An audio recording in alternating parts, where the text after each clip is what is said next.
This episode is brought to you by Inova Fertility and Reproductive Health. Located in Toronto, Ontario, Inova is the first next-generation IVF center in Canada. For more information, head over to inovafertility.com. This is the Fertility Friday podcast, episode number 159.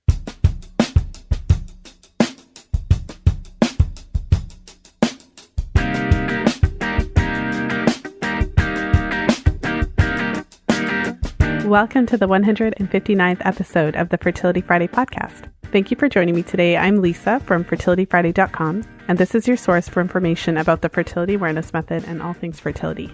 I'm really excited to share today's episode with you.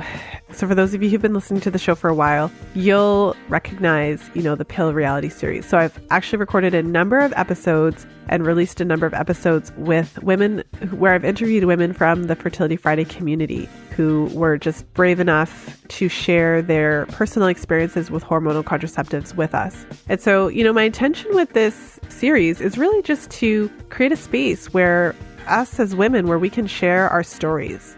I've been really put off by some of the research that I've read about hormonal contraceptives. Ultimately, the focus is on effectiveness. So we know that it works.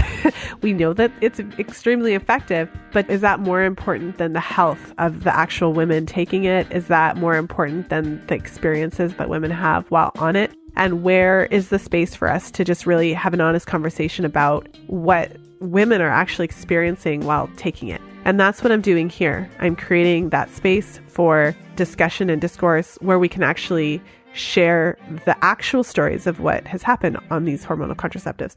I'm really excited to bring today's episode to you because Madeline's story is very powerful, and it's one of those effects of the pill that I've spoken about on the show. I think I've spoken about it before, but you don't really hear about it, and you definitely will not be told by your physician that this could happen. It's just not something at all that's told. And so what we'll be talking about today is pain with intercourse and how that's related to hormonal birth control use and how it's actually a real thing. It's been documented in research studies that this is an effect that many women experience when they take it. Actually, there have been a number of studies that are looking at how the pill actually changes your vagina. So there's a number of studies that have shown that when women are taking hormonal contraceptives, it actually changes their vulva, meaning that their vaginal tissues are markedly thinner in a way that can be measured. So they can measure the different tissues of your vulva, and they can measure the size of your clitoris. And so there is an association between hormonal contraceptive use and actually a thinning of your vaginal tissues and a reduction in the size of your clitoris. So said in a more crass, to the point, in your face type of way, it shrinks your clit and thins out your vagina. And that's what predisposes you to have more pain with intercourse. So for those of you who are listening to this episode, if any of you have ever struggled or suffered from pain with sex, I really want you to know that it's not in your head.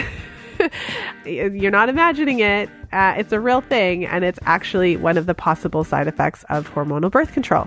So we are going to get into our episode in just a moment. And I just want to put it out there. I know a lot of you who are listening to this show, women find the show all the time. So if you're brand new to the show, there's a ton of episodes for you to dig into. If you are interested specifically in learning more about fertility awareness, I have a number of episodes about fertility awareness specifically. And so you can actually head over to fertilityfriday.com/fertility awareness, and you'll be redirected to a page where I've tagged the fertility awareness specific episodes. So it's kind of like these episodes are the introduction to this method so that you can really start to gain an understanding and appreciation of how it all works. And for those of you who are looking for additional support to really gain confidence in using this method, whether you are wanting to come off of hormonal birth control, but, not confident at all that you won't get pregnant. So wanting some guidance to really be able to use this method to avoid pregnancy and feel really confident about it and be really successful in it and really get the high effectiveness of this method, which when used perfectly is 99.6%.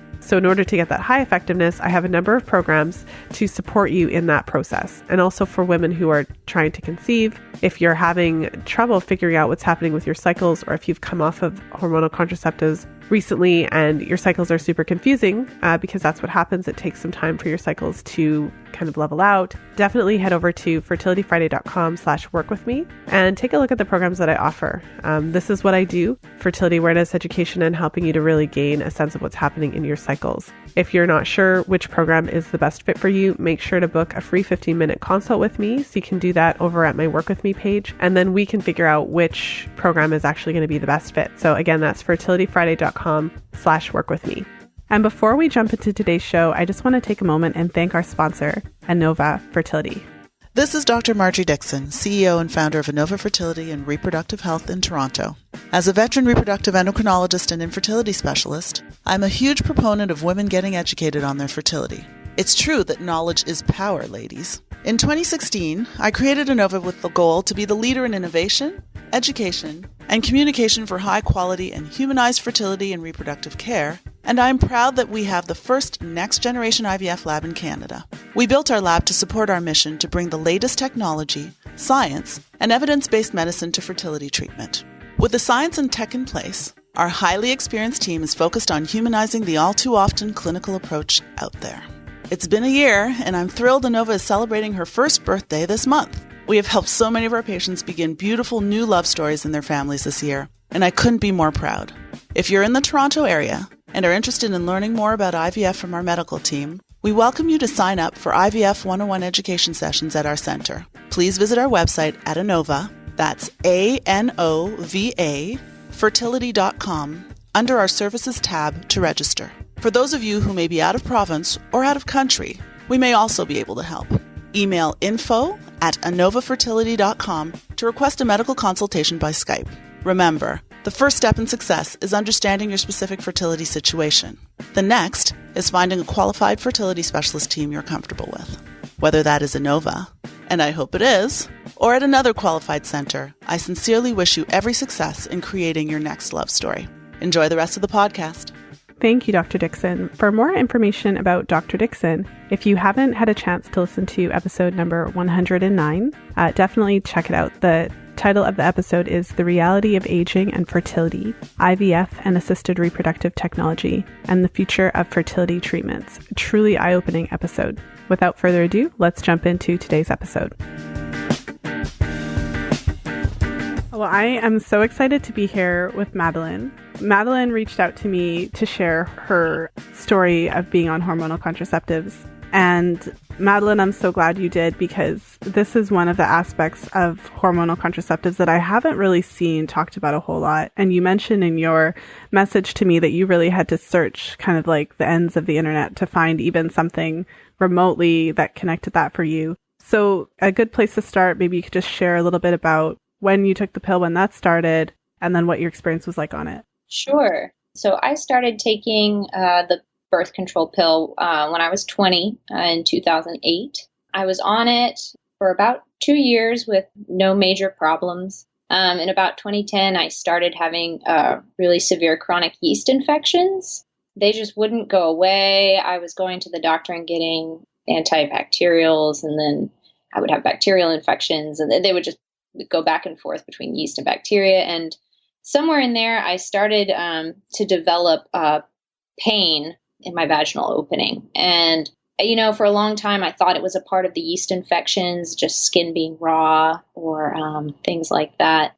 All this time, you know, I'm on the pill and I'm dealing with what I think is, you know, yeast infections. At one point, I went to a naturopath about 3 years in 2013, a little ways down the road that I've been dealing with these issues. And I told her that I was a little suspicious of the birth control just because I felt like I'd tried so many things to get rid of these yeast infections and everything. And she recommended to get off the pill and to try no grains and no sugar for about 6 weeks. And that was the point at which the yeast infections went away, but the pain didn't. So, you know, I was dealing now with this symptom of just pain with intercourse, not really understanding it, no one really being able to tell me what it was. I went through a few rounds of pelvic floor physical therapy, and one of my physical therapists told me about a doctor who she thought might understand what I was going through. So that was about at the end of 2013. I visited this doctor who finally said the words Vulvodynia to me. And so, at this point, I'd gone, almost 3 years just feeling like, what's going on? What's wrong with me? Going to all sorts of gynecologists who are telling me things like, I must be having rough sex, like just the weird, like just it being so wrong and feeling like, how are all these people doctors and how is what I'm going through, like not recognizable by any, So anyway, I go to this specialist. She tells me what I have. She recommends doing everything but surgery to begin with, but ultimately surgery is what we went with. So yeah, I'm just kind of running you through like the whole story, but that's kind of what I went through. Well, first of all, I just want to say that I'm really sorry that you had to go through that, because that's completely unacceptable on 1,000 different levels, and even not just the issue itself with vulvodynia and the surgery afterwards, but also the humiliating experiences of being in doctor's offices and having to hear garbage like that. Yeah, I don't even know what to do with that. That kind of stuff just really gets me upset. So maybe take us through a little bit. So it was your gynecologist, and so why was surgery necessary? I think maybe a lot of the listeners would be unfamiliar with vulvodynia in general, and also why it would require surgery at all. Well, as I'd been through so many different doctors and people hearing about my pain and trying to understand it, I'd been given many sorts of estrogen creams or hormonal creams. I'd been on everything. I'd tried lidocaine, type of like numbing the skin so that then, it would maybe forget the pain. Having gone through pelvic floor physical therapy, wondering if it was a nerve issue. I just tried about everything there was, that options people were giving me. And none of them were working. And so this specialist, she had done the surgery before. She had dealt with people with vulvodynia. And, that was a solution that she was presenting to me. It was very specific where, she would examine me with a pinpoint and I would be able to say, yes, that's where I'm experiencing pain with touch, or no, that's not. And so she actually mapped out the area of my vaginal opening that was experiencing pain, and she removed that skin. And so, you ask, why is surgery necessary? Like, I'm not exactly sure, because no one seems to know much about this at all. And so even I, as someone who had it for many years, feel fairly uneducated on it, and what causes it and what cures it. And, it was sort of an open end for me. Was I had this surgery and I went back into physical therapy afterwards to get just the opening and the skin back to normal and stretching and things like that. And the pain wasn't gone after surgery. It was about that time that the physical therapist I was working with pointed me in the direction of an article that she had read that was titled, "Do Oral Contraceptive Pills Cause Vulvodynia?" And this doctor, I don't know if he's a doctor, but the author, Goldstein, he proposed that, yes, this causes it. So that was the first I'd ever heard of any sort of evidence or theory that what I was going through was caused by birth control. It had always been my theory up until then. So I actually went to a follow-up with the woman who did the surgery, and I brought the article and told her what I'd read. And the only solution that the article presented was testosterone cream as a topical way to potentially change the vulvodynia. And so I told her I wanted to try it, because at that point, why not? I'd tried everything. I was still experiencing, less pain after the surgery, but still pain, same kind of, pain. And so she was like, she didn't believe the pill would have any connection. And, but she said, fine, I'll prescribe you this cream. And I applied the testosterone cream, and that was actually when the pain went away. So I have no idea, she told me that there could be a delayed recovery after the surgery. So it's at a point where I have no idea what even cured it for me. But after, 2014, when I had the surgery and went through the recovery, I haven't had any pain. It's still very mysterious to me even. That just reminds me of a few different situations where when you have an issue, maybe that the physician isn't fully informed about, And then there's this something that you do that actually works, and they dismiss it, very quick to dismiss it and say that, no, it was the surgery. I think that is a really powerful, it's another thing. Like, it's like, I just don't know. That just seems to me really arrogant, and really just to just dismiss it after so many years that you had this issue. The surgery was done, you still had the pain, and then you apply this cream, and then it actually works. And the physician's very quick to say that, no, that couldn't have had anything to do with it. It was delayed recovery. Yeah. Delayed at the exact time that you actually used the cream. That's quite convenient. Yeah. And I remember she was very firm about, I remember her telling me, I would put you on the pill tomorrow. She had no wavering. There's no connection. I believe in it. I would put you on the pill tomorrow. And I just remember, I think, going through, at this point, I'm like 4 years in, going to doctors and listening to them. And you just develop this inner compass, this inner voice that, we're supposed to be able to trust our doctors, and that would be a wonderful world. But you get this inner sense of when something a doctor is saying isn't truth for you. And I just remember when she said that, I just knew that I didn't think that was right, and so I never went back on the pill. But, honestly, it wasn't until this year when I started listening to your podcast that I started encountering people who believed that the pill causes problems. And it's been years since I've dealt with all this. This has just been eye-opening for me to hear this information. And it was just amazing to me that you wanted to interview me. Like, no one's ever wanted to talk to me about this. And, I've rarely ever talked about it. So thank you. I just shared my screen with you. You'll see why I wanted to do that in a second. I just want to validate your experience. That's the reason why I'm sharing my screen here. Because for some, I've spoken about this in other parts of the pill segment, but essentially as women, our own experience of something apparently isn't enough, right? We always need to have like scientific proof to validate what's literally happening in our own bodies right now. Yeah. So that's a problem. And I think that we need to kind of caution about that, because if you have this experience, you know your body better than anybody else.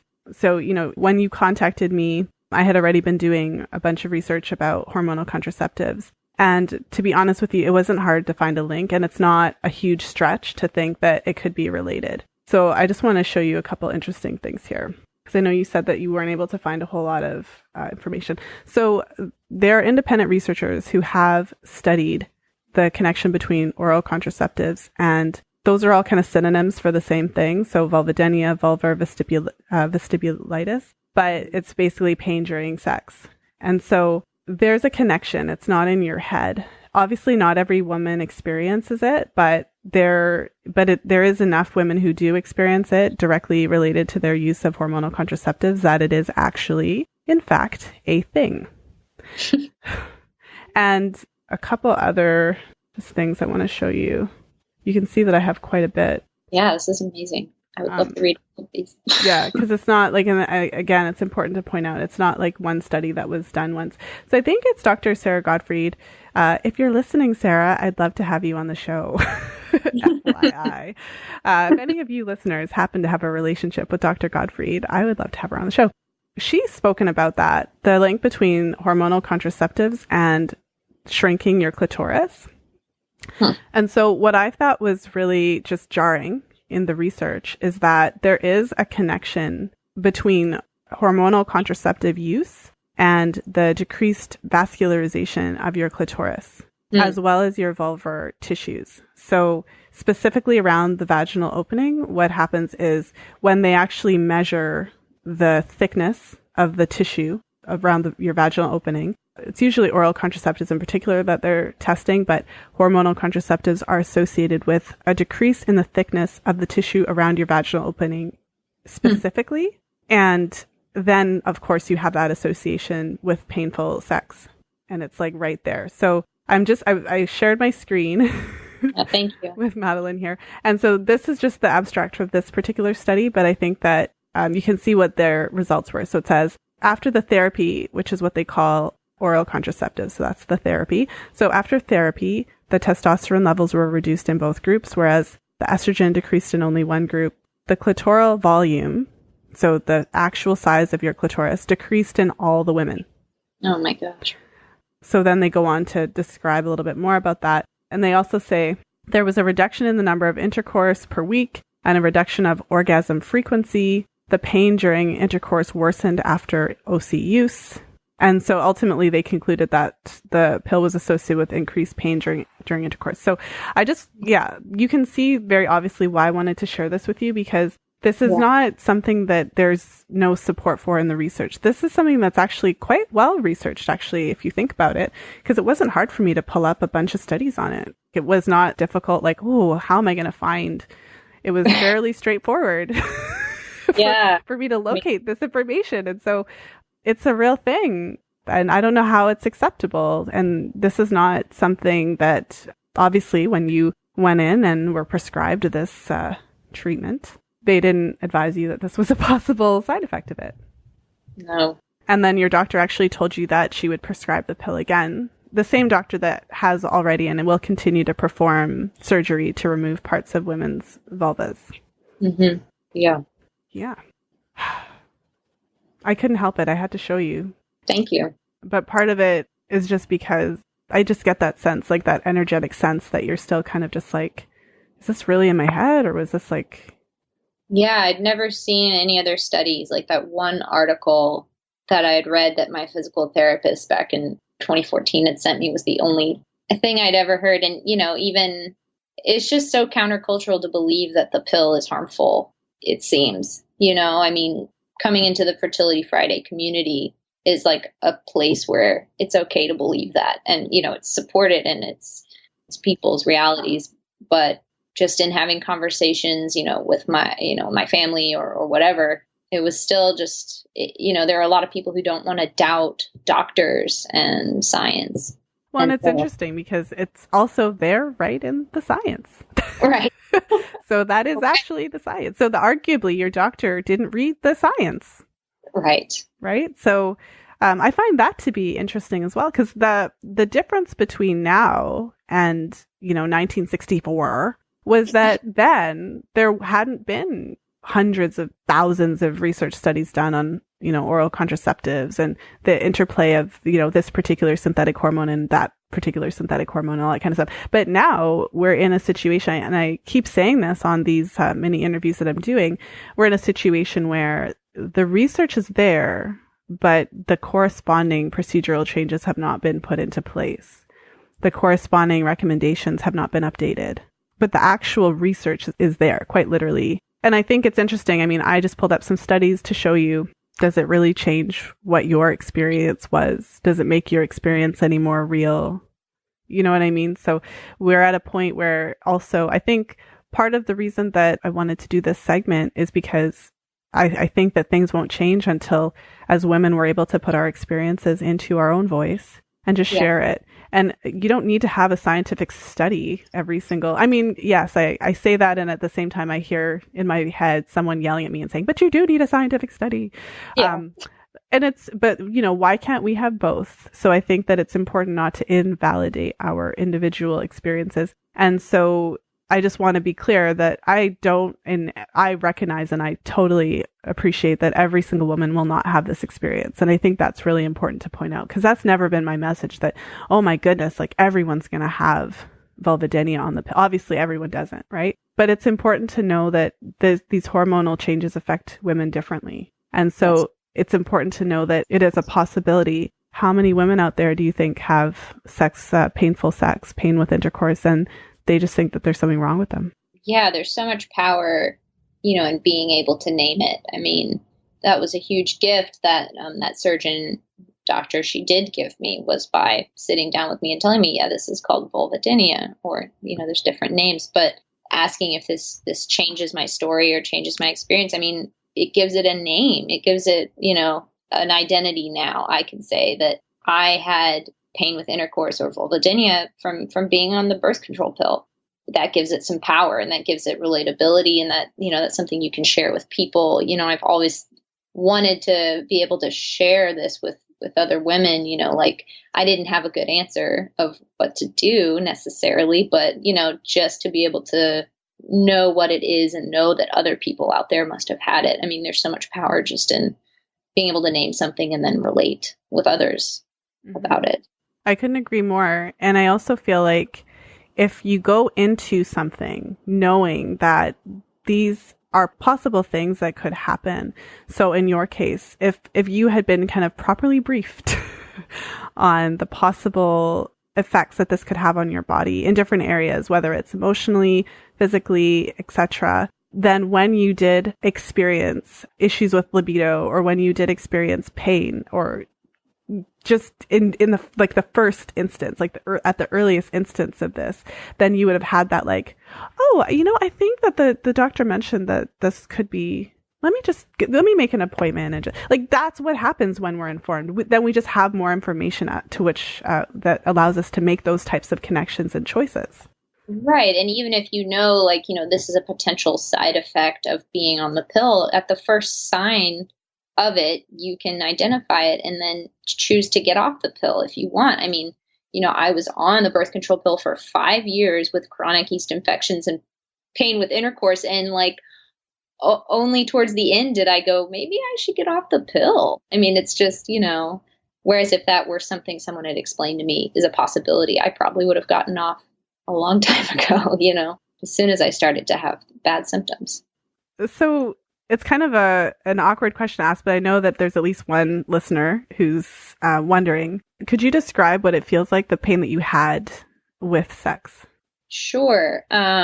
So for me, it was pain that was associated with the initial stretching that occurs with penetration. So it would vary. There were times when it was so painful, such a sharp stretching, almost like dry skin kind of pain, that penetration was not possible. But often it was this kind of feeling that was kind of pinchy, kind of sharp with the stretching. And then as, sex continued, it would kind of fade away. And so it wasn't something that was completely present, throughout, the whole of intercourse. But it was always something that just was present in the very beginning. And so it was something that caused me to clench, to anticipate pain. It was something that, that was one of the theories of the physical therapy, was that, I was too tight from that. And I think that the physical therapy helped a lot. So I do encourage anyone who has had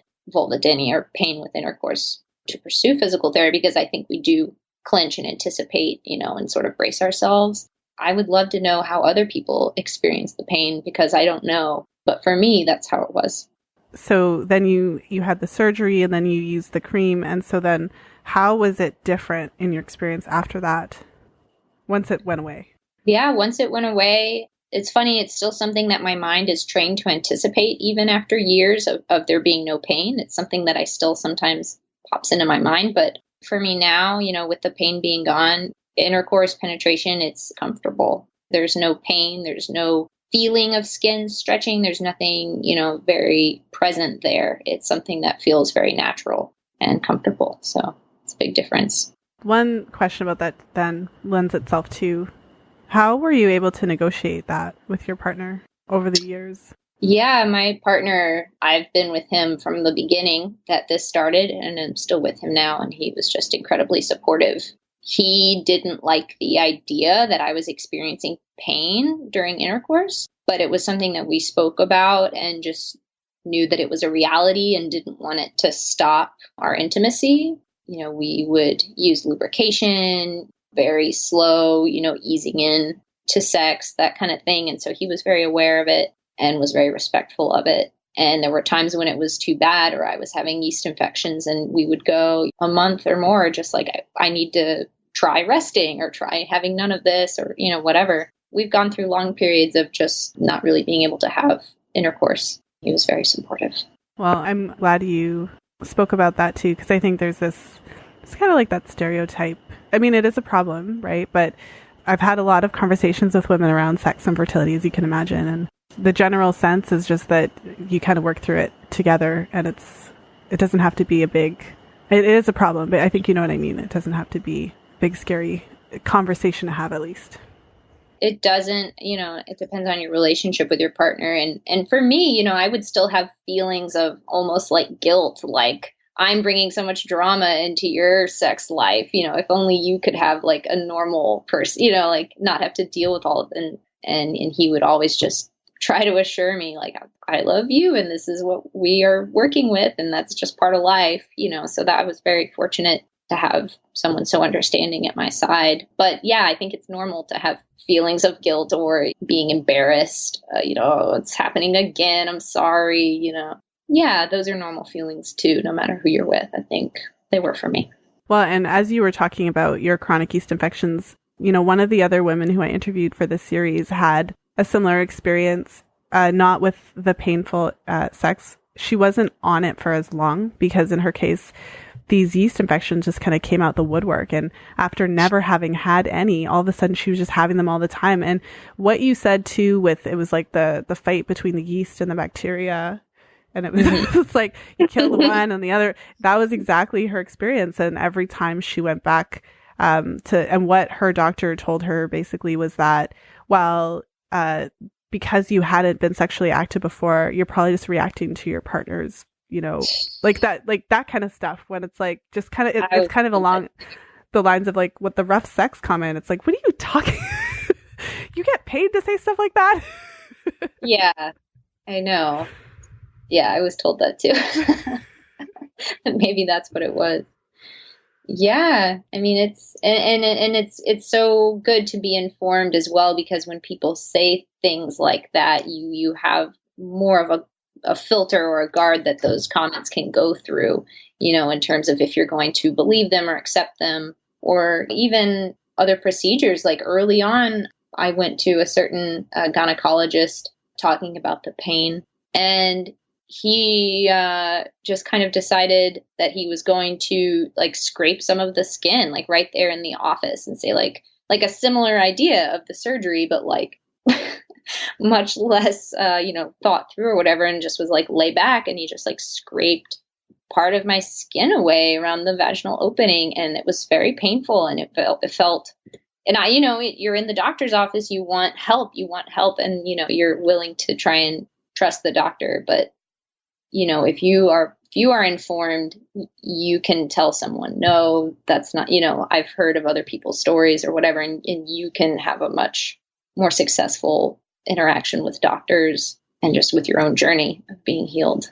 Well, and I have a question for you, and there's no answer to it really. So given your experience, do you think looking back that it's so impossible to even know if that would have worked? It is. It's impossible. I would have tried it. I had tried everything. I had gone through, the physical therapy. I'd gone through acupuncture, dieting, the different diets, all kinds of creams. I can't even remember all of them. I think I have a drawer somewhere where they may all still be and I could find them. But, and yeah, so that's why even for me, the story ends with a bit of a question mark, because the cream kind of coincided with my recovery period from the surgery, though it had been beyond the time that I was told to expect to see the pain be gone, which was why I went in there asking for the testosterone cream. But yeah, I would have tried it. Who knows what it would have done. I'm curious if in your research you've seen other ways of curing vulvodynia that people talk about. To be honest, the research that I've done has mainly been to determine if there's a link between hormonal contraceptives. And so I have not gotten that far to offer any real solution in terms of it. I am curious to look into it more. But something that did strike me, and again, part of that, like validating your experience, is that one thing is very clear in the research. So I've said this before as well, but what's helpful when you recognize how your reproductive cycle works and how those hormones interplay, what's helpful is that it helps you to know why the pill is so effective. So the pill is super effective because it prevents your ovaries from producing the estrogen that is required for ovulation. So we know that it doesn't always prevent ovulation 100% of the time, but ultimately that is a huge part of the modus of operandi. And then it has effects on your mucus, so you don't produce cervical mucus that can support sperm life. And then it also changes your endometrial lining to make it so that it's too thin to support pregnancy. So those are the three main modalities. But essentially, when you are using this contraceptive, it prevents your ovaries from producing estrogen. And so it kind of just shuts down your ovaries. And so your ovaries produce a small amount of testosterone. So as women, we produce about a tenth as much testosterone as men, but we require it. So even though we produce a whole lot less, we need all of it. And so when you go on hormonal contraceptives, what the research shows is that your testosterone levels go down to a quarter or a third of what they are when you're not on it. That's not something that happens to some women and not others. That's something that happens to all women. Maybe to the extent could be different, but that's actually how it works. It works because it prevents your ovaries from producing these hormones. So when you say that, you use this testosterone cream and then it seemed to make a difference in your pain, it really gives me more questions. It doesn't give me any answers, but it gives me that question because there's a well-known established link between the reduction. So when you're on it, you have markedly less testosterone. And that's why many women experience a loss of libido, a loss of energy. Depression is even associated with low testosterone. And so I guess that leaves all of our listeners with a bit of a question there, because we need testosterone for healthy sexual function, for lubrication, for just the health of our tissues and our vulva and our clitoris. And so, the fact that we're losing testosterone and the fact that these tissues have been shown to shrink under the influence of these hormones, it's not a stretch to think, well, then in a severe case, maybe that could help it. Yeah. And definitely, looking back with the information I have now, something I would have done back then, it wasn't even a year after getting off of the birth control pill that I opted for the surgery. And I think that I would have given my body some time to just get off the pill and try to get back to normal or do some kind of, a post-pill detox or whatever, and just invest more in my health and, supporting my hormones and all of those functioning systems to recover from, what they'd experienced on the pill. And so, with that information, that's something I would have done. Well, and as I hear you say that, I just think to myself, how many years did this issue kind of take over your sex life? 4 years. So 4 years, after 4 years, you lasted 4 years. So you can look back and say how I would have handled it differently, but I feel like you were just at your wit's end. So I would encourage you to be gentle with that and just remember that you were doing exactly what you needed to do at that time, because justifiably it had been so long of dealing with this issue. So I think you made the right choice for yourself at that time. But I really appreciate you coming and sharing your story, Madeline. I can just imagine what's happening in some of the listeners' minds right now, especially, the small percentage of listeners who may have experienced something similar or may have had painful sex for a while and just thought that there was just something wrong with them. If men experience pain with sex, they would probably run to their doctor that second. If there was a pill that shrank, they say steroids shrink a man's testicles, so maybe they'd totally be cool with it, but I kind of doubt that. I kind of doubt that would be okay if there was a pill that shrunk your penis. So I really appreciate you for sharing your story, and I know that it's going to be really helpful for so many of the listeners.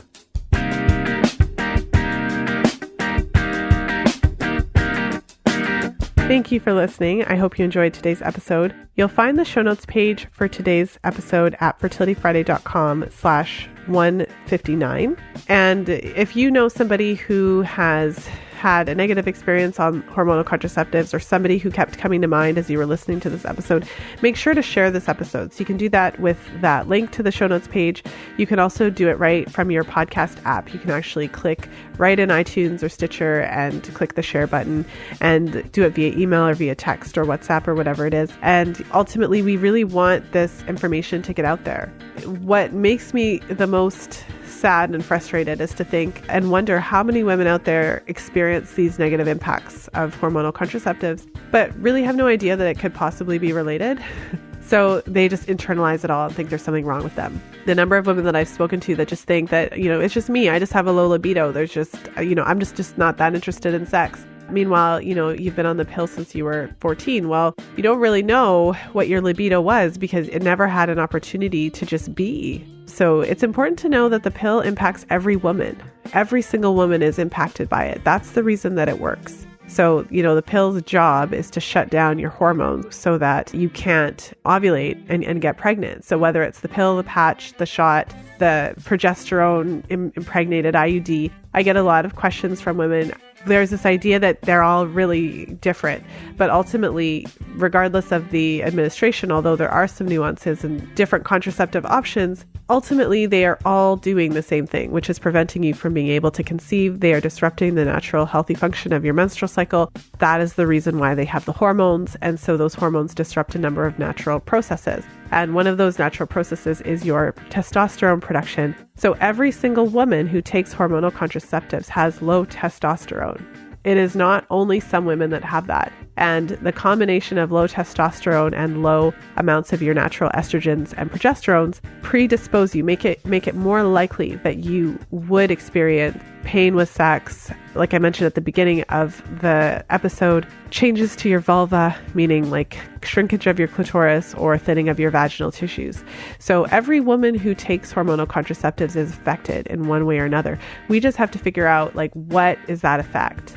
And so it's literally like you could take a blood test and this is what the studies show. So there have been a number of studies where they take women who are on hormonal contraceptives, compare it to women who have never been on hormonal contraceptives. So the blood levels are always going to be different. One of the challenges for me is to hear, the concept that only some women have side effects. When every woman is affected, now how that presents and how it's perceived is going to be different for every woman, but it does affect every woman.